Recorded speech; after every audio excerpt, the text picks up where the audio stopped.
जिया साली जिया साली बन भइल कॉलेज हो के होलिया खेले गाँव पायाबा जिया साली बन भइल कॉलेज हो की होलिया खेले गाँव पायाबा हर गाँव पायाबा हो एही ताब पायाबा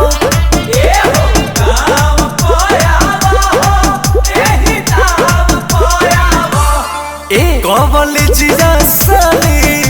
बन भइल कॉलेज हो की होलिया खेले गाँव पायाबा जिया साली बन भइल कॉलेज हो की होलिया खेले गाँव पायाबा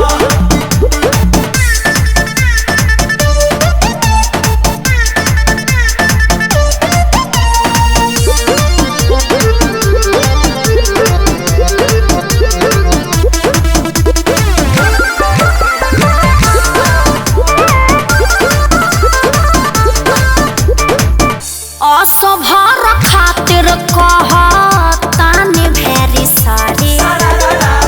मन के मनाला भेंट होई कहीं औरी कहे फागुनवा के सागुनवा का तू काला बुखारा तहरा जी जाके कसम आवे पड़ी है जाना गाड़ी धइले नियब मोहना बनाबा बस पराव पे आबा कमल जिया साली बन भइल कॉलेज हो के होलिया खेले गाँव पायाबा जिया साली बन भइल कॉलेज हो की होलिया खेले गाँव पायाबा बड़ी खुश होई गइल देख के मिजाज बड़ी खुश होई गइल देख के मिजाज असली तू बाड़ू रंगाए वाली आज बोला सारा रा रा रा रा रा रा अंकुश राजा अखिलेश ढेर खुश जानी होखा सारा दिन बाकी बाबे तब तनी रोका तू त भीतर साली मैं लेखा भइल बाड़ू गिल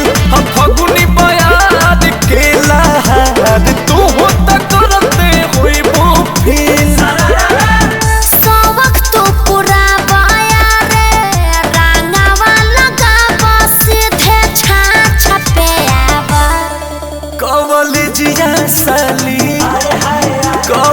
जिया साली रख देलू मान होगी जीजा जी से सुख तू पावा